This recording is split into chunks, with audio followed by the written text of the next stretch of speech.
పల్నాడు ప్రజలందరికీ ఒక మంచి పండుగ వాతావరణం నిన్నటి దినాన్ని నేను చాలా సంతోషపడ్డాను. వాస్తవంగా పల్నాడు జిల్లా ఎప్పుడు రెఫరెన్స్ తీసుకున్నా కూడా వెనుకబడిన జిల్లాగా లేదా ఎక్కువ అగ్రికల్చర్ ఉన్న జిల్లాగానే మనం అంతవరకు చూసాము. నిన్నటి రోజుని గౌరవ ముఖ్యమంత్రి గారు నారా చంద్రబాబు నాయుడు గారు, గౌరవ ఆర్థిక మంత్రి గారు నిర్మలా సీతారామన్ గారు ఇక్కడికి విచ్చేశారు. ఇక్కడ స్థానిక శాసనసభ్యులు గారు కూడా నన్ను మాట్లాడడం మీరు విన్నారు. ఈ యొక్క సందర్భంగా నేను మీకు కొత్త అడ్రస్ ని సమకూర్చినటువంటి ప్రభుత్వానికి నేను కృతజ్ఞతలు చేస్తున్నాను. ఇప్పుడు పల్నాడు వెనుకబడిన జిల్లా కాకుండా పారిశ్రామికంగా అనేక మందికి దేశవ్యాప్తంగా మాదిరి చూపించిన జిల్లాగా మారినట్లుగా నేను ఇవాళ పేపర్లో చూశాను. నేను మొట్టమొదటిసారి అది చూసిన తర్వాత నాలో చాలా సంతోషం కలిగింది. మరి ముఖ్యంగా నిన్న రోజుని మనం చేసినటువంటి ఈ క్రెడిట్ అవుట్ రీచ్ ప్రోగ్రామ్ ఏదైతే ఉందో అందులో ఆయా బ్యాంక్స్ నుంచి చాలా మంది ముందుకు వచ్చారు. డబ్బులు వాళ్ళంతా సోర్స్ చేశారు, ఇచ్చారు, శాంక్షన్స్ అయినాయి, ప్రాసెస్ అవుతున్నాయి. భారతీయ స్టేట్ బ్యాంక్ గా మాకు కూడా 600 కోట్లు చేయాలి, అందులో 570 కోట్లు ఆల్రెడీ నిన్నటికి మనం కంప్లీట్ చేశాము. ఇక ఈ రోజు కూడా మా ప్రయత్నాలు సాగుతున్నాయి. నిన్నటితో అది ఎండ్ అవ్వలేదు. మీకు అందరికీ ఈ పత్రిక సముఖంగా మీకు చెప్పే విషయం ఏంటంటే ఇది ఆన్ గోయింగ్ ప్రాసెస్. ఇది నిన్నటితో ముగిసిపోలేదు, ఇది నడుస్తూనే ఉంది.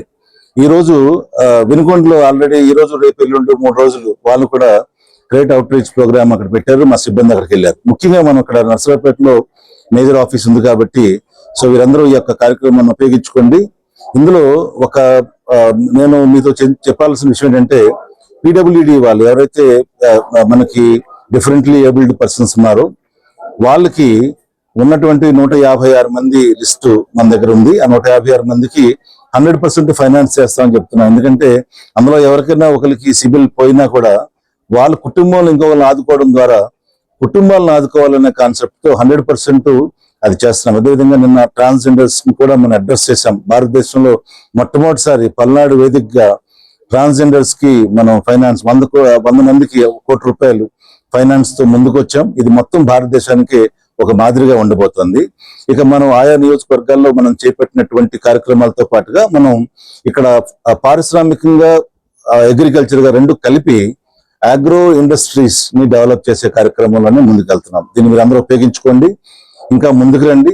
పిల్లలు చదువుకోవాల్సిన వాళ్ళు ఇప్పుడు ఎడ్యుకేషన్ స్టార్ట్ అయింది కాబట్టి ₹7,50,000 వరకు ఎటువంటి సెక్యూరిటీ లేకుండా లోన్ తీసుకొచ్చి మీ పిల్లలు చదివించే ఏర్పాట్లు చేయండి.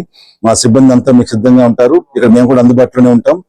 ఇక ఈ అవకాశం మనకి ఇచ్చినటువంటి ఈ ప్రభుత్వానికి మరి ముఖ్యంగా అన్నగారు అరవింద్ బాబు గారికి నేను చాలా కృతజ్ఞతగా ఉంటాను. నిన్నటి మీటింగ్ లో కూడా వారు ప్రత్యేకించి స్టేట్ బ్యాంక్ కోసం ప్రస్తావించడం మేము చాలా సంతోషించాం. ఎందుకంటే నిన్నటి మీటింగ్ లో అత్యధికంగా రుణాలు ఇచ్చిన బ్యాంక్ గా కానీ అత్యధికంగా మనం కార్పొరేట్ సోషల్ రెస్పాన్సిబిలిటీ చేసిన బ్యాంక్ గా కానీ అక్కడ పెద్దగా మనకి కనిపించినప్పటికి కూడా అది వారు మాట్లాడడం ద్వారా భారతీయ స్టేట్ బ్యాంక్ కి ఒక ఉనికిని ఆయన ఇక్కడ ఇచ్చినట్టుగా నేను భావించాను. ఆయనకి నేను ఈ సభాముఖంగా థ్యాంక్స్ చెప్తున్నాను. Thank you. అది ఇంకా మనకి మనం సిఎస్ఆర్ యాక్టివిటీలు కూడా స్కూల్ ఒకటి చేసాం. నిన్న మనం ఏంజల్ ట్యాక్స్ పక్కన ఉన్న స్కూల్ ఒకటి మనం గవర్నమెంట్ కాన్వెంట్ గా డెవలప్ చేస్తున్నాం. ఇక పిల్లలు అక్కడ చదువుతారు, వాళ్ళు పెద్ద అయిన తర్వాత ఆర్టిఫిషియల్ ఇంటెలిజెన్స్ లో డెవలప్ అవ్వాలని చెప్పి ఇక A1 స్కిల్ సెంటర్ కూడా ఆర్టిఫిషియల్ ఇంటెలిజెన్స్ స్కిల్ సెంటర్ కూడా నర్సరావుపేటలో మనం చేయడం జరుగుతుంది. అదేవిధంగా ఇంకో 2 యాక్టివిటీస్ లో మనం ఫ్లోరైడ్ ప్రాబ్లమ్ ని అధిగమించడం కోసం కానీ మైక్రో ఫిల్టర్స్ ని 10 గ్రామాలకి ఇస్తున్నాం. అదేవిధంగా ఎవరైనా ఫ్లోరైడ్ తో ఎఫెక్ట్ అయిన వాళ్ళకి డయాలసిస్ సెంటర్ కూడా ఇచ్చాం. ఈ 4 కూడా నిన్న మనం ఇచ్చాం. బహుశా దాన్ని స్టేజ్ మీద ప్రస్తావించలేదు.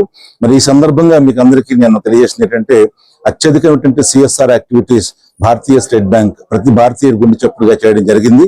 దాన్ని మీ అందరి ముందు చెప్పడానికి ఇష్టపడుతున్నాను. మరి ముఖ్యంగా పాత్రికేయ మిత్రులకి ఇప్పుడే నన్ను అడిగారు మీరందరూ, మీకు అందరికీ ఒకరోజు అందరికీ మీరు అన్ని వార్తలు రాస్తున్నారు, అందరినీ మీరు పైకి తీసుకొస్తున్నారు, మరి మిమ్మల్ని కూడా పైకి తీసుకొచ్చే బాధ్యత తీసుకోవాలని చెప్పి అన్నగారు అడగడంతో ఈ యొక్క కార్యక్రమాన్ని మీకు ఒక రోజు మేము కేటాయిస్తాము. ఆ ఒక్కరోజు మొత్తం పాత్రికేయులు ఎంతమంది అయితే ఉన్నారు, ప్రింట్ ఎలక్ట్రానిక్ మీడియా అందరికీ కూడా, వాట్సాప్ మీడియా ఎవరైనా యూట్యూబ్ మీడియా అందరూ కూడా మీరు కూడా ముందుకు రండి మీ కుటుంబాలని. ఎందుకంటే నేను గట్టిగా నమ్ముతాను, ఇది ఉద్యోగం కాదు, జర్నలిజం అనేది జాబ్ కాదు, ఇది ఒక ప్రవృత్తి.